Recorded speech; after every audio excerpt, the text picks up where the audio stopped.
नमस्कार विद्यार्थी मित्रांनो, मी प्राध्यापक सागर असवले, के वाघ, कला वाणिज्य विज्ञान व संगणक महाविद्यालय चांदोरी.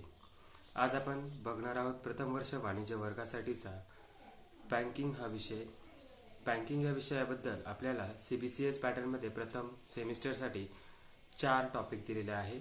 त्यापैकी पहिला जो टॉपिक आहे आपला तो इव्हॅल्युएशन ऑफ बँकिंग किंवा बँक व्यवसायाची उत्क्रांती.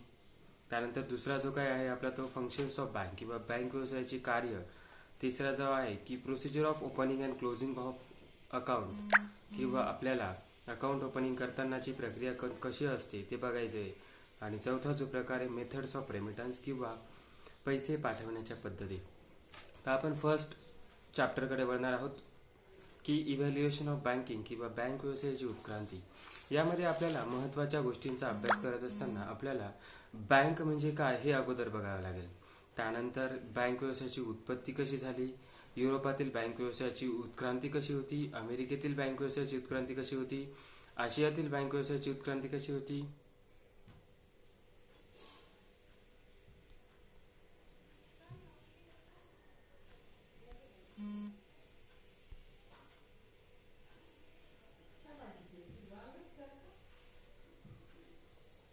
त्यानंतर भारतातील बँक व्यवसायाची उत्क्रांती म्हणजे भारतातील बँक व्यवसायाच्या उत्क्रांतीचे जनक कोण कोण होते किंवा भारतामध्ये आपल्याला महत्त्वाचं बघायचं आहे की अगोदर स्वातंत्र्यापूर्वीच्या काळामध्ये बँक व्यवसायाची उत्क्रांती कशी झाली आणि स्वातंत्र्यानंतर बँक व्यवसायाची उत्क्रांती कशी झाली किंवा आता सध्याची जी रिझर्व्ह बँक ऑफ इंडिया बँकांची बँक म्हणून कार्य करते ते पण बघणार आहोत. आणि त्या अंतर्गत आपण आणखी बघणार आहोत बँकांमध्ये की ज्या सूचित बँका असतात आणि ज्या असूचित बँका असतात त्या बघणार आहोत. Okay, so first one topic आपण स्टार्ट करत असताना बँक व्यवसाय, बँक म्हणजे काय याचा अभ्यास आपण प्रथमतः करूया. बँक म्हणजे काय, जी लोकांचे पैसे स्वीकारते आणि ती त्या लोकांच्या मागणीनुसार परत करते अशी व्यक्ती किंवा संस्था म्हणजे कोण असते, बँक असते. So banking regulation act under the 1949 defines the banking company, a company which transact the business of banking in India. So, word banking has been defined as accepting the purpose and lending or the investment of deposit money of the public repayable on demand or otherwise withdraw by check, drafts, order otherwise. It's called as a bank under the Banking Regulation Act 1949. अशा पद्धतीने bank हा त्या व्यक्तीचा किंवा संस्थेचा ज्ञात व्यवसाय असला पाहिजे. बँकिंग व्यवसाय करण्यासाठी नफा मिळवणे हा मुख्य उद्देश असला पाहिजे. बँकिंग हा मुख्य व्यवसाय असला पाहिजे, तो दुय्यम किंवा गौण व्यवसाय असता कामा नये. असे काही उद्दिष्ट डोळ्यासमोर ठेवून आपल्याला बँक व्यवसाय बघायचा आहे. अनेक लोकांनी बँकेची व्याख्या केली किंवा क्राउथर कसे म्हणतात की बँकर म्हणजे अशी व्यक्ती की जी स्वतःच्या व इतरांच्या कर्जाचा व्यवहार करते. अशी व्यक्ती म्हणजे काय असते, बँकर असते. अनेक तज्ज्ञांनी त्याचे मत व्यक्त केले. तर बँक व्यवसायाची उत्क्रांतीचा अभ्यास करत असताना आपल्याला युरोपातील बँक व्यवसायाची उत्क्रांती बघायची.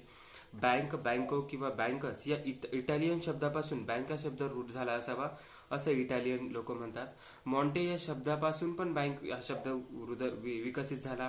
किंवा युरोपातील बँक व्यवसायाच्या उत्क्रांतीचा अभ्यास आपण जेव्हा करू तेव्हा युरोपातील मंदिर बँका होत्या. मंदिरातील पुजाऱ्याकडे लोक पैसे ठेवण्यासाठी देत होते आणि मंदिराकडे पुजाऱ्याकडे पैसे ठेवण्यासाठी देत असताना पुजारी ते लोकांचे पैसे स्वतः सांभाळून ठेवत असे. परंतु लोकांच्या काही लक्षात आलं की हे पैसे आपण जे ठेवतोय ते पैशांपासून आपल्याला काही कुठलाही प्रकारचा फायदा नसून मग आपण हा फायद्याच्या दृष्टिकोनातून मंदिरातील पुजाऱ्यांकडून त्यांनी पैसे काढून घेतले. पुढे लोकांचा धर्मावरील विश्वास हळूहळू कमी झाला. राजे व धर्मगुरू यांच्यात सत्ता संघर्ष सुरू झाला. त्यांचा बँक व्यवसायावर अनिष्ट परिणाम झाला. म्हणून मंदिर बँका तिथे बंद पडल्या. इटलीतील जू सावकार होते. जू सावकार लोकांकडून पैसे ठेवत असेल, त्या पैशांच्या बदल्यात त्यांना काहीही देत नसेल. त्यामुळे पुढे पुढे सार्वजनिक बँकांची गरज निर्माण झाली. हळूहळू आपण युरोपानंतर इंग्लंडमध्ये येऊया. इंग्लंडमध्ये लोंबार्डी प्रांत होता की ज्यू लोकांच्या बँक व्यवसायावर सरकारने अनेक निर्बंध घातल्यामुळे ज्यू लोकांच्या बँक व्यवसायावर अनिष्ट परिणाम झाला होता. ज्यू लोकांना इंग्लंड सोडून जावे लागले होते. त्यामुळे निर्माण झालेली पोकळी भरून काढण्यासाठी इंग्लंडमधील लोंबार्डी प्रांतातील त्या व्यापाऱ्यांनी बँक व्यवसायाला प्रारंभ केला. त्यांनी हळूहळू पैशाची अदलाबदल करणे, कर्ज देणे अशी हळूहळू कामं सुरू केली. परंतु काही कारणामुळे हे लोंबार्डी बँकर्स बंद पडले आणि सरकारी टाकसाळीची गरज भासली. इंग्लंडमधील व्यापारी आपला पैसा, सोने, चांदी व इतर गोष्टी या सरकारी टाकसाळीमध्ये ठेवत होते. परंतु 1640 मध्ये पहिल्या चार्ल्स राजाने या संकटाला तोंड देण्यासाठी 1,30,000 पाऊंड किमतीचे सोने, चांदी व रुपे इत्यादी जप्त केले. त्यामुळे या सरकारी टाकसाळीवरचा लोकांचा विश्वास हळूहळू संपुष्टात आला. पुढे विचार केला तर सोनार बँक उदयास आल्या किंवा सोनाराकडे पैसे ठेवले जाऊ लागले.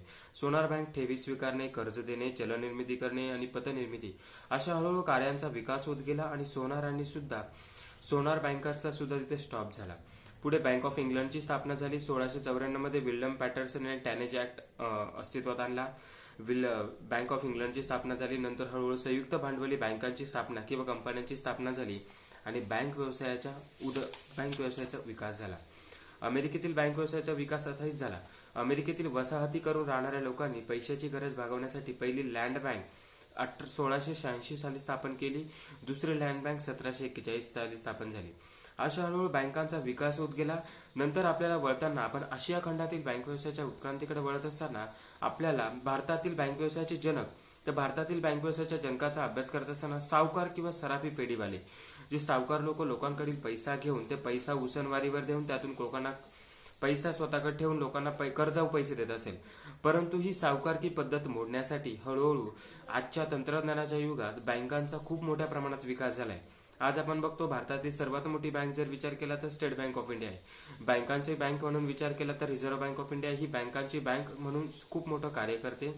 आणि आज आपण बघितलं की बँक व्यवसायाच्या यांचा अभ्यास करत भारतातील बँकांचा अभ्यास करत असताना बघितलं तर सूचित बँका आणि असूचित बँका या खूप महत्वाचं कार्य करतात. सूचित बँका म्हणजे ज्या बँका रिझर्व्ह बँक ऑफ इंडिया कायदा 1934च्या सूची क्रमांक 2 मध्ये ज्या बँका कार्य करतात त्या बँका म्हणजे सूचित बँका किंवा नोंदवलेल्या असतात त्या बँका म्हणजे सूचित बँका. आणि रिझर्व्ह बँक ऑफ इंडिया 1934च्या कायद्याअंतर्गत ज्या बँका सूची क्रमांक 2 मध्ये नोंदवलेल्या नसतात त्यांना असूचित बँका असे म्हणतात. तर भारतातील बँक व्यवसायाचा विकास हळूहळू होत गेला. किंवा भारतातील आपण स्वातंत्र्यापूर्वीचा काळ जर बघितला, प्रतिनिधी गृह स्थापन झाले होते. ईस्ट इंडिया कंपनी भारतामध्ये आली होती. ईस्ट इंडिया कंपनीला पैसा पुरवण्यासाठी काय झालं होतं, लोकांना पैशाची गरज होती. ईस्ट इंडिया कंपनीला पैसा पुरवणं अतिशय महत्वाचं कार्य होतं. मग ईस्ट इंडिया कंपनीमधल्या कामाला असणाऱ्या काही लोकांनी प्रतिनिधी गृह स्थापन केले. त्यांनी काय केलं, प्रतिनिधी गृहामार्फत ईस्ट इंडिया कंपनीला पैसा पुरवण्यास सुरुवात केली. परंतु ईस्ट इंडिया कंपनीला जो पैसा पुरवला जाणारा होता तो लिमिटेड त्या प्रतिनिधी गृहापासून पुरवला गेला. त्यामुळे त्यांची ईस्ट इंडिया कंपनीने ह्या प्रतिनिधी गृहाकडून पैसा स्वीकारण्यास अमान्य केलं, कारण ईस्ट इंडिया कंपनीला लागणारा पैसा हा प्रतिनिधी गृह पुरवू शकत नव्हते. पुढे इलाका बँकांची स्थापना झाली. तिथल्या सरकारने असं ठरवलं की त्या इलाक्यामध्ये ती इलाका बँक स्थापन झाली पाहिजे. मग त्यांनी असा विचार केला की 1806 मध्ये बँक ऑफ बेंगॉलची स्थापना झाली. 1840 मध्ये बँक ऑफ बॉम्बे आणि 1843 मध्ये बँक ऑफ मद्रासची स्थापना झाली. याच बँकेचं पुढे 1921 ला इम्पिरियल बँक ऑफ इंडियामध्ये स्थापन झालं आणि इम्पिरियल बँक ऑफ इंडियाचीच 1955 साली स्टेट बँकेमध्ये रूपांतर केलं गेलं. आणि आज भारतातली सगळ्यात जास्त शाखा असलेली बँक म्हणजे कुठली, तर स्टेट बँक ऑफ इंडिया. नंतर हळूहळू रिझर्व्ह बँकेची स्थापना करण्याची गरज भासली. 1935 ला रिझर्व्ह बँक ऑफ इंडियाची स्थापना झाली. 1926 ला हिल्टन यंग नावाचं कमिशन आलं होतं. या कमिशनने रिझर्व्ह बँक ऑफ इंडिया किंवा देशात कुठली तरी एक मध्यवर्ती बँक असावी यासाठी रिझर्व्ह बँक ऑफ इंडियाची स्थापना केली. आणि 1 एप्रिल 1935 रोजी रिझर्व्ह बँक ऑफ इंडियाची स्थापना झाली. आणि 1 जानेवारी 1949 रोजी त्या बँकेचं नॅशनलायझेशन किंवा राष्ट्रीयकरण करण्यात आलं. पुढे हळूहळू संयुक्त भांडवली तत्वावर बऱ्याचशा बँका स्थापन झाल्या. 1881 साली कमर्शियल बँक स्थापन झाली. 1901 ला पीपल्स बँक ऑफ इंडिया स्थापन झाली. हळूहळू बँकांचा विकास खूप मोठ्या प्रमाणात होत गेला आणि मग आपण स्वातंत्र्य काळापर्यंत आलो 1947 ला. 1947 नंतर विचार केला तर 1949 ला बँकिंग रेग्युलेशन ऍक्ट आला, म्हणजेच रिझर्व्ह बँकेचे राष्ट्रीयकरण करण्यात आलं. आणि भारतात कोणतीही बँक जर स्थापन करायची असेल तर रिझर्व्ह बँकेच्या गाईडलाईन्स किंवा बँक व्यवसाय नियमन कायद्याअंतर्गत ती बँक स्थापन केली पाहिजे. त्याच्या व्यतिरिक्त त्या कायद्यानुसार सगळ्या बँकांना शाखा विस्तार करायचा असेल तर त्या गाईडलाईन्स घेऊनच शाखा विस्तार करता येतो, अदरवाईज शाखा विस्तार करता येत नाही. किंवा व्यापारी बँकांवर सामाजिक नियंत्रण ठेवण्यासाठी बरेचसे नियमावली आखली गेली. 14 डिसेंबर 1967 बँकांवर वेगवेगळे निर्बंध लादले गेले. परंतु हळूहळू या बँकांवर जे निर्बंध लादले गेले काही प्रमाणात ते फ्लॉप ठरले किंवा काही प्रमाणात साध्य झाले नाही. काही बँकांनी ते साध्य केले, म्हणून व्यापारी बँकांचं राष्ट्रीयकरण करण्याची गरज निर्माण झाली. 1969 साली 14 बँकांचं राष्ट्रीयकरण केलं गेलं आणि 1980 साली 6 बँकांचं राष्ट्रीयकरण केलं. आज आपण बघतो की पंजाब नॅशनल बँकेमध्ये oriental bank of commerce he merge झालेली आहे. टोटल ज्या 20 बँका होत्या त्या बँकांचं आज कमी प्रमाण होत आहे, कारण बँकांचं जाळं हे वाढत जरी असलं तरी ज्या बँका देशाच्या विकासासाठी हातभार लावत नाही त्या बँका सरकारला आज बंद कराव्या लागत आहेत. अशा पद्धतीने आपण या बँकिंग ह्या पहिल्या चॅप्टरचा बँक व्यवसायाच्या उत्क्रांतीचा अभ्यास करत आहोत. पुढे हळूहळू प्रादेशिक ग्रामीण बँकांची स्थापना झाली. 2 ऑक्टोबर 1975 साली 6 ग्रामीण बँका किंवा 5 ठिकाणी ग्रामीण बँकांची स्थापना करण्यात आली. पुढे राष्ट्रीय कृषी ग्रामीण विकास बँक म्हणजे नाबार्ड ही भारतातली आज कृषी क्षेत्राला पुरवठा करणारी सगळ्यात मोठी बँक आहे. 1982 साली तिची स्थापना झाली. अशा पद्धतीने ह्या सगळ्या बँकांवर लक्ष ठेवणारी जी कुठली बँक असेल ती रिझर्व्ह बँक ऑफ इंडिया आहे. रिझर्व्ह बँक ऑफ इंडियाचं कार्य अतिशय महत्त्वाचं आहे.